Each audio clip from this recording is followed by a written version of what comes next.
నమస్కారం వార్తలకు స్వాగతం. ముందుగా ముఖ్యాంశాలు. మాజీ మంత్రి కేటీఆర్ ప్రెస్ మీట్, పలు అంశాలపై వివరణ.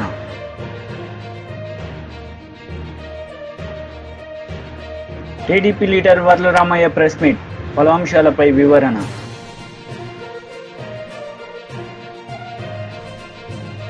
టీడీపీ పోలిట్ బ్యూరో సభ్యులు వర్ల రామయ్య మీడియా సమావేశం నిర్వహించారు. ఈ సందర్భంగా సీఎం జగన్ రెడ్డిపై మండిపడ్డారు. సునీల్ కుమార్ అనే అధికారి ఎంపీ, చట్టబద్ధంగా ఎంపికైన ఎంపీని కాళ్ళరకు కొడితే, చట్టబద్ధంగా దుర్మార్గంగా ఎవరిని కాదంటే అతను మొన్న కూడా చూశారు, ఎవరో మొగుడి పిల్లల కేసు కూడా డబ్బులు తీసుకొని ఎఫ్ఐఆర్ కట్టారట సునీల్ కుమార్ చెబుతూ ఉన్నారు. అటువంటి అధికారిని వీఆర్లో పెడితే అతని ఆత్మగౌరవం మీద పాశవిక దాడా, ఆటవిక దాడా? What is this nonsense? Group 1 పరీక్షల కుంభకోణంలో మెరిట్ విద్యార్థుల భవిష్యత్తును నాశనం చేసి ఇనప పాదాల కింద తొక్కేసిన ఐఏఎస్ని వీఆర్లో పెడితే మీకు ఇది ఆటవిక దాడిలా కనపడిందా? పాశవిక దాడిలాగా కనపడిందా? ఐఏఎస్ ఆఫీసర్ ఆ ఏపీపీఎస్సి నిరుద్యోగుల జీవితాలతో ఆడుకున్నాడు. అతను ఆడుకున్న ఆ దుర్మార్గుడైన ఐఏఎస్ ఆఫీసర్ని వీఆర్లో పెడితే నీకు పాపం అనిపించిందా? చంద్రబాబు గారు కాబట్టి వీఆర్తో పోనిచ్చాడు ఆయన. వీళ్ళందరూ కూడా సస్పెండ్ చేయండి, మేము సస్పెండ్ చేయమని అడిగాం. ఈ అధికారులందరూ కూడా they deserves to be suspended. Criminal కేసులు రిజిస్టర్ చేయాలి వీళ్ళందరి మీద. అంతటి ఘనాపాటీలు వీళ్ళందరూ ఈ రకంగా ఉంటే 170 మంది అడిషనల్ ఎస్పీ, డిఎస్పీ, సిఐల్ని నెలల తరబడి, సంవత్సరం తరబడి వీఆర్లో ఉంచారు జగన్మోహన్ రెడ్డి గారు, మీ ప్రభుత్వం. అప్పుడు మాట్లాడలేదు. ఇప్పుడు కొంతమంది ఎవరో మాట్లాడుతున్నారు, ఆ పని బాట లేని అధికారులు, ఖాళీగా ఉన్న అధికారులు. జగన్మోహన్ రెడ్డి గారి మోచేతి నీళ్లు గతంలో తాగిన కొంతమంది, నాకేం భయం, ఎప్పుడు తాగారు, ఎక్కడ తాగారు అని కూడా చెప్పగలను గట్టిగా మాట్లాడితే. జగన్మోహన్ రెడ్డి గారి మోచేతి నీళ్లు త్రాగిన కొంతమంది మాట్లాడుతున్నారు, అయ్యో అన్యాయం జరిగింది. రా ఒక చర్చకి.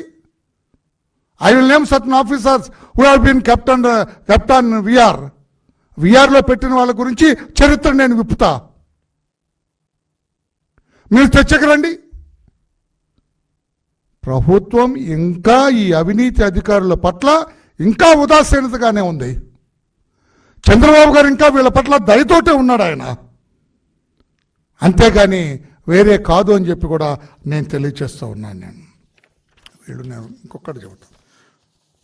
జగన్ దుర్మార్గానికి, దురాఘాతాలకి బలైన ఉన్నతాధికారులు కొందరు గురించి చెబుతాను. అత్యంత నిబద్ధత కలిగిన ముద్దాడ రవిచంద్ర గారిని 2023 నుంచి ఎన్నికలు అయ్యే వరకు కూడా పోస్టింగ్ అవ్వకుండా వెయిటింగ్లో పెట్టారు. దీని మీద మాట్లాడలేదేం సార్ మీరందరూ? ఇది పాశవిక క్రీడలాగా కనిపించలేదా జగన్మోహన్ రెడ్డికి మీకు? నీతిపరిన శ్రీనరేష్ ఐఏఎస్ గారికి పోస్టింగ్ ఇవ్వకుండా వేధించటం అరాచకం కాదా? 2019లో మీ ప్రభుత్వం ఏర్పడిన తర్వాత యూపీ కేడర్కు చెందిన రాజమౌళి ఐఏఎస్ గారు 14 నెలలు అతను వెయిటింగ్లో పెట్టారు. చివరి 7 రోజుల ముందు పోస్టింగ్ ఇస్తే తర్వాత డెప్యుటేషన్ అయి పాపం యూపీకి పరిగెత్తారు ఆయన. అది ఆటవిక చర్య కాదా? అప్పుడు మాట్లాడలేదేం? అప్పుడు మీ నోరు పెగలేదేం? స్వరంజిత్ సేన్ గారు, ఇంకా ఎవరైనా రిటైర్డ్ ఐఏఎస్ అన్న కృష్ణారావు గారు, అప్పుడు మీ నోళ్ళు పెగలేదే? ఇప్పుడు ఏదో జగన్మోహన్ రెడ్డి గారి టీంకి ఏదో బాధ కలిగిందని మీరెక్కువ బాధపడుతూ ఉన్నారు. వై? అప్పుడు ఏమైంది మీ నోరు? What is this non sense అని అడగలేదేమి జగన్మోహన్ రెడ్డి గారిని? విజయసాయి రెడ్డి అంటే A2 అత్యంత నేర చరిత్ర కలిగిన విజయసాయి రెడ్డి ఎంపీ అండి. ఎంపీ బాగా పరిచయాలు ఉన్నాయి రాష్ట్రంతో ఆయనకి. వైజాగ్ అంటే బాగా గుర్తొస్తాడు ఆయన. ఆయన్ని కలిసి ఆయన్ని ప్రసన్నం చేసుకుంటే తప్ప సతీష్ చంద్ర అనే ఒక సీనియర్ ఐఏఎస్ ఆఫీసర్కి పోస్టింగ్ రాలేదు. అప్పుడు మాట్లాడలేదేం? సతీష్ చంద్రకి ఎందుకు పోస్టింగ్ ఇవ్వలేదు అని అడగలేదేమి? మాజీ మంత్రి కేటీఆర్ మీడియా సమావేశం నిర్వహించారు. ఈ సందర్భంగా పలు అంశాలపై ఆయన మాట్లాడారు. దాని నుంచి అటెన్షన్ డైవర్ట్ చేయడానికి ఇవాళ ఈ రకమైన విన్యాసాలు చేస్తున్నారని నేను అనుకుంటా ఉన్నా. రేవంత్ రెడ్డి కాంగ్రెస్ పార్టీ చెప్పిన ఈ రుణమాఫీ ఏదైతే ఉందో ఇది స్వతంత్ర భారత చరిత్రలోనే అతి పెద్ద ద్రోహం రైతులకి. మేనిఫెస్టోలో మాట ఇచ్చి డిసెంబర్ 9 నాడే 2 లక్షల రుణమాఫీ అని చెప్పి చేసిన అతి పెద్ద మోసం ఈ రుణమాఫీ. ఒక దారుణమైన దగ, ఒక మాయ. రైతన్నలతో ఒక క్రూరమైన పరిహాసం ఆడిన మరి పరిస్థితి ఈరోజు కాంగ్రెస్ పార్టీది. ఒక మాటలో చెప్పాలంటే అడ్డగోలు ఆంక్షలు, అర్థం లేని షరతులు, కొర్రీలు, కూతలు, కోతలు, మొత్తంగా చెప్పినట్టయితే అన్నదాతలను నిండా ముంచిన పరిస్థితి ఈ రుణమాఫీ ద్వారా. అర్హులైన ఎన్నికలకు ముందేం చెప్పారు? డిసెంబర్ 9 నాడు వీడియో మీరు అందరూ చూసే ఉంటారు, మళ్ళీ చూపెట్టి నేను మీకు బోర్ చేయను, సోషల్ మీడియా అంతా తెలుసు. డిసెంబర్ 9 నాడు ఒకటే రోజు ఒకటే సంతకంతో అర్జెంటుగా 2 లక్షల రుణమాఫీ చేస్తా అని చెప్పింది రేవంత్ రెడ్డి. ఒకే సంతకంతో సింగిల్ స్ట్రోక్లో. రెండో మాట ఏమన్నారు ఆయన? నిన్న మొన్నటిదాకా కేసీఆర్ గారు ₹1,00,000 రుణమాఫీ ఏదైతే చేసినారో ఆ రుణమాఫీ పొందిన వాళ్ళు కూడా మీరు అర్జెంటుగా బ్యాంకుకు పోండి, వెంటనే 2 లక్షలు తెచ్చుకోండి, నేను వస్తున్నా, డిసెంబర్ 9 నాడు రుణమాఫీ చేస్తున్నా అని చెప్పిందే రేవంత్ రెడ్డి గారు. అయితే ఈ 2 లక్షల రుణమాఫీ అనే మాట వచ్చినప్పుడు చాలామంది మిత్రులు, రైతులు కానీ జర్నలిస్టులు కానీ చాలామంది ఆలోచన చేసినారు, 2 లక్షల రుణమాఫీ అంటే ఎంత అవుతుంది, ఎంత అవుతుంది అన్నప్పుడు ఇదే రేవంత్ రెడ్డి గారు చెప్పారు. అది కూడా వీడియో ఉంది, మీకు కావాలంటే ప్లే చేస్తా. 40,000 కోట్ల రూపాయలు. ఏ పాటిదయా 40,000 కోట్లు?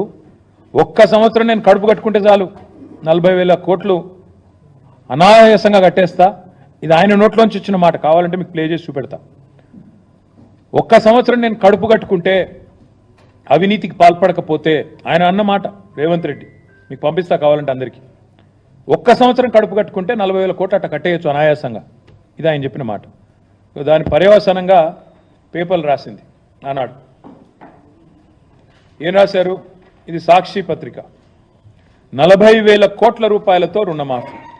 ఎట్లా వచ్చారు ఈ అంచనాకు? రేవంత్ రెడ్డి గారు ఏ రోజైతే చెప్పారో ఒక సంవత్సరం కడుపు కట్టుకుంటే 40,000 కోట్ల రుణమాఫీ ఈజీగా చేయొచ్చు అని చెప్పిండో, ఇక ఇది 40,000 కోట్ల లెక్క. ఎట్లొచ్చిండ్రు ఆ లెక్కకి? సీఎం చెప్పారు, మొత్తంగా ఎన్నికల వేళ ఏమేం చెప్పిండ్రో అవన్నీ లెక్కలేసి చాలా వివరంగా క్రోడీకరించి పెట్టిండ్రు 40,000 కోట్లకు. సరే, మరొక పత్రిక ఏం చేసింది? 40,000 కాదు 35,000 కోట్లు అవుతుంది అని చెప్పి ఈనాడు పత్రిక. ఇక్కడ సాక్షి రాస్తే మళ్ళీ సాక్షి రాసింది వాళ్ళకి ఏదో ఎజెండా ఉందంటారు, అందుకే ఈ పత్రిక కూడా వచ్చిన. ఈనాడు పత్రిక వీళ్ళు ఏమన్నారు? 40,000 కాదు 35,000 కోట్లు అవుతుంది. 35,000 కోట్లు ఎట్లా? సో రేవంత్ చెప్పిందేమో 40,000 కోట్లని, దానికి ఆధారంగా ఒక పత్రిక రాస్తే తర్వాత 35,000 కోట్ల సేకరణ ఎట్లా అని చెప్పి కసరత్తు జరుగుతోంది అంటూ ఈనాడు పత్రిక. వైసీపీ లీడర్ మీడియా సమావేశం నిర్వహించారు. ఈ సందర్భంగా పలు అంశాలపై ఆయన మాట్లాడారు. కానీ ఏది కూడా ఈరోజు ప్రకటించలేకపోయాడు. ఈరోజు జగన్మోహన్ రెడ్డి గారి మీద మేము కక్ష కట్టాం, కక్షపూరితంగా వ్యవహరిస్తాం, రాజకీయ వేధింపులుంటాయి, కక్ష సాధింపులకు పాల్పడతాం అనేటువంటి పరోక్షంగా ప్రత్యక్షంగా సంకేతాలు ఇచ్చాడు తప్ప ప్రజలకు ఎటువంటి మేలు చేస్తాం అనేటువంటి దాఖలాలు లేవు. ఈరోజు నిన్ననే లోకేష్ ఒక ట్వీట్ కూడా చేశాడు. రెడ్ బుక్కి సంబంధించినటువంటి మేము రెడ్ బుక్ పాలనని అందిస్తాం, రెడ్ బుక్ పాలనకు కట్టుబడి ఉన్నాం, రెడ్ బుక్ రాజ్యాంగాన్ని అమలు చేస్తామని. ఈరోజు చంద్రబాబు నాయుడు దురదృష్టం, ఆయన ప్రసంగంలో కూడా ఆ రెడ్ బుక్ ఆదేశానుసారం మేము పనిచేస్తాము అనేటువంటి సంకేతాలు ఇవ్వడం, దాని గురించి మాట్లాడడం. ఈరోజు చంద్రబాబు నాయుడు ఒక మాట చెప్పాడు. మొన్నటి జరిగినటువంటి ఎన్నికల్లో ప్రజలు స్వాతంత్రాన్ని సంపాదించుకున్నారు అని చెప్పి మాట్లాడాడు. అంటే నువ్వు ఎన్నిసార్లు ఓడిపోయావు? అప్పుడు నీ నుంచి ప్రజలు స్వాతంత్రం సంపాదించుకున్నట్టు ఒప్పుకుంటున్నావా? అంటే నీ ఉద్దేశ్యం ఎవరన్నా ఓడి నువ్వు గెలిస్తే మాత్రం ప్రజలు స్వాతంత్రం సాధించుకున్నట్టు, నీకు ఓటు వేయకుండా నిన్ను ఓడిస్తే మాత్రం అది ప్రజల దౌర్భాగ్యం అన్నట్టు. అంటే నీ పాలనను కోల్పోతే అది ప్రజల దౌర్భాగ్యం, నీకు పాలన అందిస్తే మాత్రం ప్రజల స్వాతంత్రం ద్వారా సాధించి నీకు పాలన అందించినట్టుగా భావించడం. కాబట్టి చంద్రబాబు నాయుడు అధికారంలోకి వచ్చిన తర్వాత స్వాతంత్రం పక్కన పెడితే ఎవరికి స్వాతంత్రం ఇచ్చావు నువ్వు? హత్యలు చేసేటువంటి వాళ్ళకి, దౌర్జన్యాలు చేసేటువంటి వాళ్ళకి, అవినీతికి పాల్పడేటువంటి వాళ్ళకి, విధ్వంసం సృష్టించేటువంటి వాళ్ళకి, పేకాట రాయిళ్ళకి, ఇటువంటి వ్యక్తులకి స్వాతంత్రం ఇచ్చావు తప్ప ఎవడైనా నీతిగా నిజాయితీగా న్యాయబద్ధంగా వ్యవహరించేటువంటి వాడు పూర్తిగా నీ ప్రభుత్వంలో స్వాతంత్రం కోల్పోయాడు. మరో మాట చెప్పాడు ఈరోజు చంద్రబాబు. జగన్మోహన్ రెడ్డి గారు ఒక్క ఛాన్స్ అని అడిగారు, ఒక్క ఛాన్స్ ఇస్తే ఈ రాష్ట్రం ఈ విధంగా అయిందన్నాం. అవును, మేము గర్వంగా చెప్తున్నాం. జగన్మోహన్ రెడ్డి గారికి ఒక్క ఛాన్స్ ఇస్తే చంద్రబాబు నాయుడు జీవితంలో చేతకానటువంటి చంద్రబాబు నాయుడు 4 సార్లు ఈ రాష్ట్రానికి ముఖ్యమంత్రిగా పనిచేస్తే డీబీటీ ద్వారా 4,000 కోట్ల రూపాయలు ఇవ్వలేకపోయినటువంటి అసమర్థుడుగా ఉన్నటువంటి చంద్రబాబు నాయుడు గుర్తుంచుకోవాల్సింది.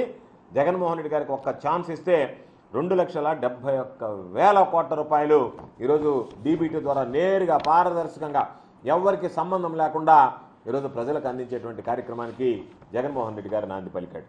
అదేవిధంగా ఈరోజు అనేక రంగాలు, విద్యలో కానీ, వైద్యం కానీ, వ్యవసాయ రంగాలకు సంబంధించి కానీ ఎక్కడా ప్రజలు ఎటువంటి ఇబ్బందులు పడకూడదనేటువంటి ఆలోచన చేసి ఈరోజు ఆ రంగాలకు సంబంధించి అన్ని విధాలు కూడా అండగా నిలిచినటువంటి పరిస్థితి అని చెప్పి మీ అందరికీ సందర్భంగా గుర్తు చేస్తున్నాను. కాబట్టి ఇటువంటి పరిస్థితుల్లో చంద్రబాబు నాయుడు జీవితంలో జరగనటువంటి పనులు, చంద్రబాబు నాయుడు 4 సంవత్సరాలుగా ఉన్నప్పుడు కనీసం చంద్రబాబు నాయుడుకు గుర్తుకు రానటువంటి పనులు, చంద్రబాబు నాయుడు ఆలోచన కూడా చేయడానికి సాహసించినటువంటి పనులు జగన్మోహన్ రెడ్డి గారు ఈరోజు ప్రజలకు అండగా నిలిచి ప్రజలకు అనేక రకాలైనటువంటి అభివృద్ధి సంక్షేమ కార్యక్రమాలు అమలు చేయడం జరిగింది. ఈరోజు చంద్రబాబు నాయుడు టెర్రరిస్టులాగా వ్యవహరించినారు, టెర్రరిజం గురించి మాట్లాడుతుంటే దొంగ అన్నట్టుగా ఈరోజు చంద్రబాబు నాయుడు టెర్రరిజం గురించి మాట్లాడుతున్నాడు. చంద్రబాబు నాయుడు నియంత పాలన గురించి మాట్లాడుతున్నాడు. చంద్రబాబు నాయుడు కన్నా నియంత, చంద్రబాబు నాయుడు కన్నా ఈరోజు టెర్రరిజం సృష్టించినటువంటి వాడు, టెర్రరిస్ట్ లాగా పరిపాలించినటువంటి వాడు ఆంధ్ర రాష్ట్ర చరిత్రలో బహుశా ఎవ్వరూ లేరు. గడిచినటువంటి ఎన్నికల ఫలితాలు ఒక్కసారి చూస్తే ఎన్నికల ఫలితాలు వచ్చిన రోజు నుంచే ఈరోజు టీడీపీకి సంబంధించినటువంటి వ్యక్తులు, తెలుగుదేశం పార్టీకి సంబంధించినటువంటి కార్యకర్తలు, గూండాలు ఈరోజు నేరుగా యథేచ్ఛగా ఎప్పుడు ప్రజలు కనీ విని ఎరుగని రీతిలో విధ్వంసం సృష్టించారు. ఎన్ని రకాలైనటువంటి దాడులు జరిగాయి, ఎన్ని రకాలైనటువంటి హత్యలు జరిగాయి, ఎన్ని రకాలైనటువంటి ఈరోజు జరగకూడనటువంటి అనేక కార్యక్రమాలు చోటు చేసుకున్నాయి.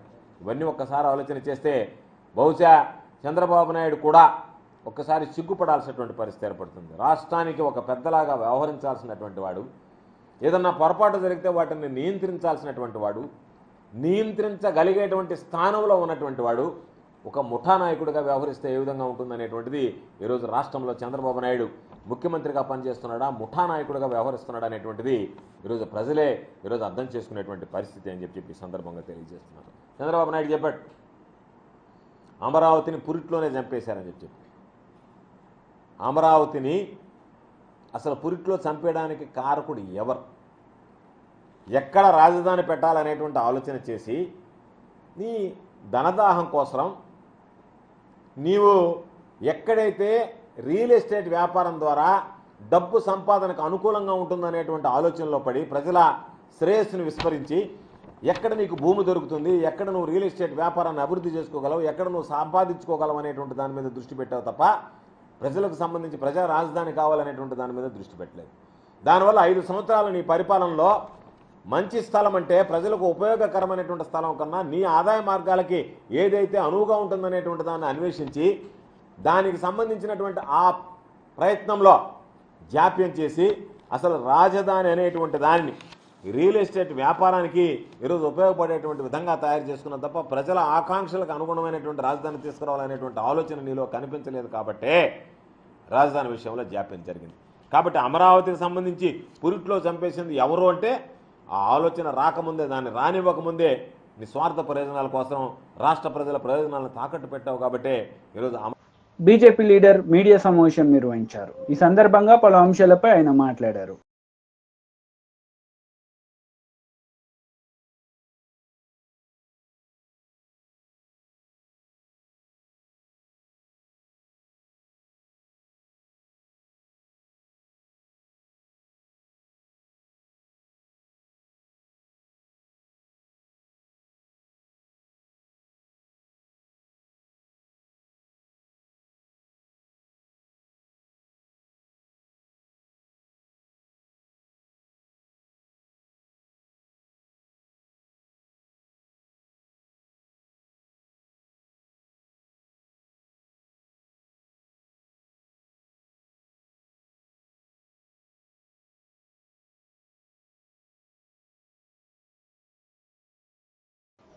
బీఆర్ఎస్ లీడర్ మీడియా సమావేశం నిర్వహించారు. ఈ సందర్భంగా పలు అంశాలపై ఆయన మాట్లాడారు. రుణమాఫీ చేసినటువంటి విషయాన్ని ప్రజల్లోకి బలంగా బీఆర్ఎస్ పార్టీ తీసుకొని పోతుంది అనేటటువంటి భయంతో ఈ విషయం నుంచి ప్రజల దృష్టిని మరల్చాలనేటటువంటి కుట్రతోనే రేవంత్ రెడ్డి నిన్న ముఖ్యమంత్రి హోదాలో ఉన్నటువంటి వ్యక్తి మాట్లాడకూడని భాష నిన్న కేసీఆర్ గారి గురించి, హరీష్ రావు గారి గురించి మాట్లాడింది. అంతేకాకుండా గతంలో యాసంగి సీజన్లో రైతు బంధు కొంతమందికి మాత్రమే ఇచ్చారు ఈ రాష్ట్రంలో.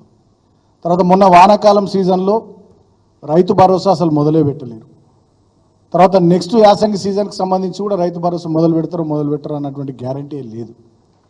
కాబట్టి ఎక్కడ బీఆర్ఎస్ పార్టీ ప్రధాన ప్రతిపక్షంగా ఈ సందర్భంలో గతంలో నుంచి మేము మాట్లాడుతున్నాం, మళ్ళీ ఇప్పుడు కూడా చాలా బలంగా రైతుల పక్షాన రైతు భరోసా ఖచ్చితంగా తెలంగాణ రైతాంగానికి మీరు మాటిచ్చినట్టుగా, హామీ ఇచ్చినట్టుగా దాన్ని నెరవేర్చాలని చెప్పి మేము ఎక్కడ అడుగుతాము అనేటటువంటి దాంట్లో నుంచే నిన్న రేవంత్ రెడ్డి విషయాలన్నింటినీ డైవర్ట్ చేసి ఈ తిట్ల దండకాన్ని అందుకున్నాడు.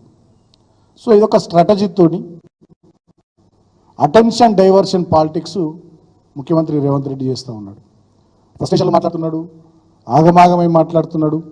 ఆయన భాష మీదనే, ఆయన తిట్ల మీదనే ప్రజలు చర్చించుకునేటట్టుగా, అసలు విషయాలు పక్కకు పోయి వెనుకకు పోయి ఈ తిట్ల గురించి మాట్లాడుకునేటట్టుగా, ఈ పరస్పర ఆరోపణలు ప్రత్యారోపణల గురించి తెలంగాణ సమాజం, మీడియా, సోషల్ మీడియాలో చర్చలు జరిగేటట్టుగా ఒక కుట్రపూరితంగా ఆయన చేసినటువంటి వ్యాఖ్యలు నిన్న. కాబట్టి డెఫినెట్గా నువ్వు ఎన్ని కుట్రలు చేసినా, ఎంత ఇష్టం వచ్చినట్టుగా నువ్వు మాట్లాడినా, రేవంత్ రెడ్డి నీ బండారం బయటపడ్డది, నీ చేతగానితనం, నీ దద్దమ్మతనం ఇవాళ తెలంగాణ రైతాంగానికి, తెలంగాణ సమాజానికి అర్థమైంది.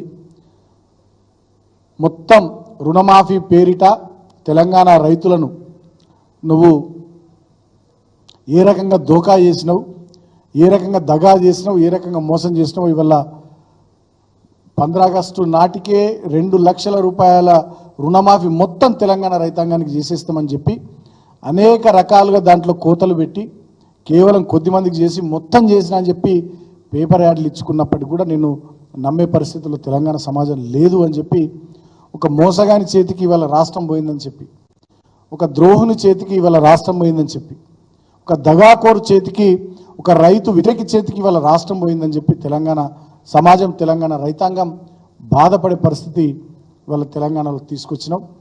సో దాని నుండి నువ్వు తప్పించుకోవడానికి కేసీఆర్ గారిని పట్టుకొని, హరీష్ రావు గారిని పట్టుకొని ఇష్టం వచ్చినట్టుగా మాట్లాడుతున్నావు. దీన్ని కూడా తెలంగాణ సమాజం డెఫినెట్గా గమనిస్తున్నది. ఖచ్చితంగా రాబోయే రోజుల్లో నీకు తగిన రీతిలో సందర్భం, సమయం వచ్చినప్పుడు తెలంగాణ ప్రజలు బుద్ధి చెప్తారు.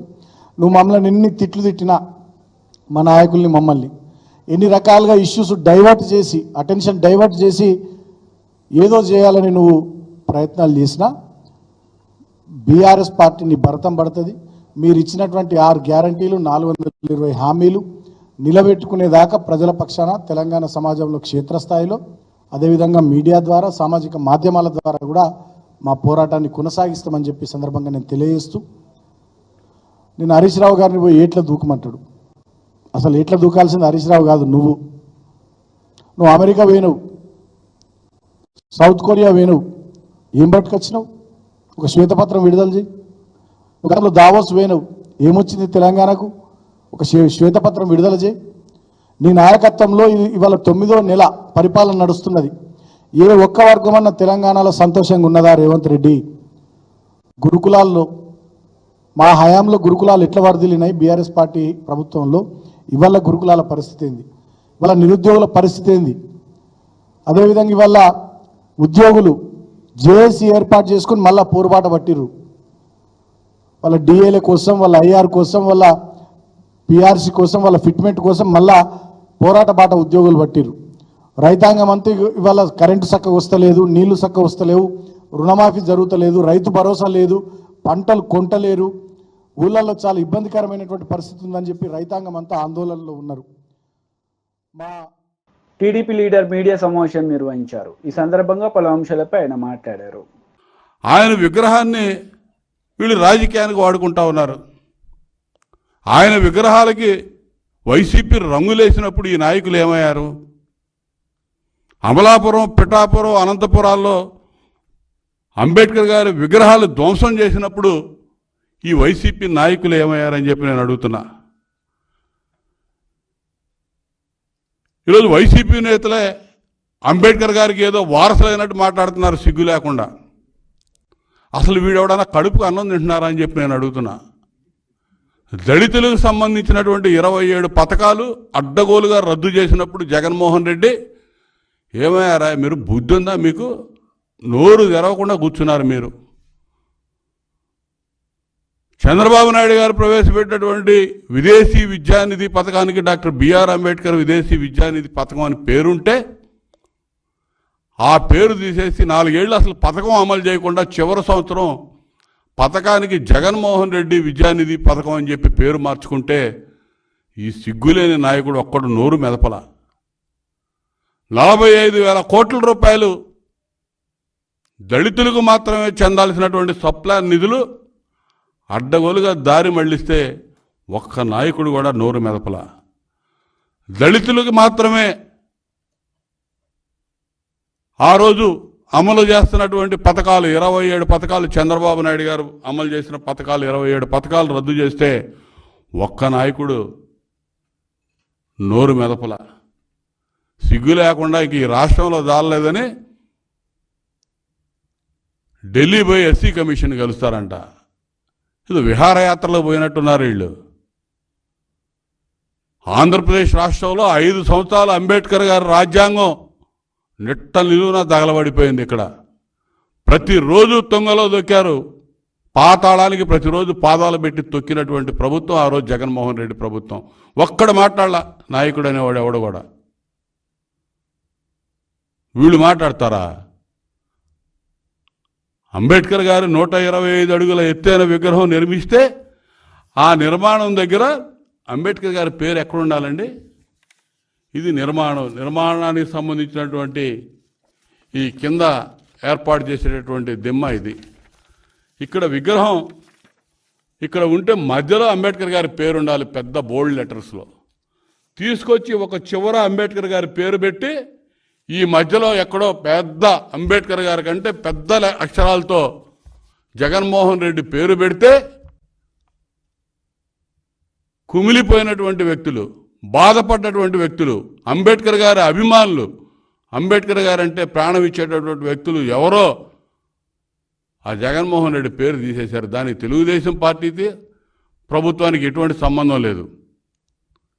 బాధాతప్త హృదయంతో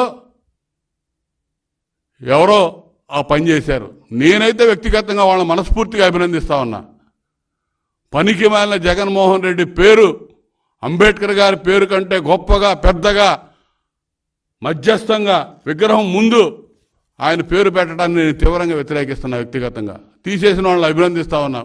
ఇక్కడ చూడండి అంబేద్కర్ గారి పేరు ఎక్కడుందో. బాబు ఇది కొంచెం జూమ్ చేయ. అంబేద్కర్ గారి పేరు ఎటు చివర ఒక పక్కన చిన్న చిన్న లెటర్స్తో పెట్టి పెద్ద బోల్డ్ లెటర్స్తో మధ్యలో సెంటర్లో జగన్మోహన్ రెడ్డి పేరు, విగ్రహం జగన్మోహన్ రెడ్డిది అన్నట్టుగా పెట్టారు అక్కడ. దాన్ని జీర్ణించుకోలేని కొంతమంది వ్యక్తులు తీసేశారు. తప్పేముంది వాళ్ళు చేసింది? దానికి నానా యాగి చేస్తా ఉన్నాడు ఒక్కొక్కడు వారం రోజుల నుంచి. వార్తలు ముగించే ముందు ముఖ్యాంశాలు మరోసారి. మాజీ మంత్రి కేటీఆర్ ప్రెస్ మీట్, పలు అంశాలపై వివరణ.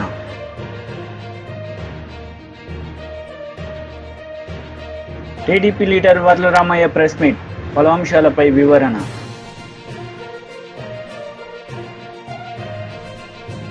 ఈ వార్తలు ఇంతటితో సమాప్తం. తిరిగి ప్రసారమయ్యే వార్తలు మళ్ళీ కలుద్దాం. అంతవరకు సెలవు. నమస్తే.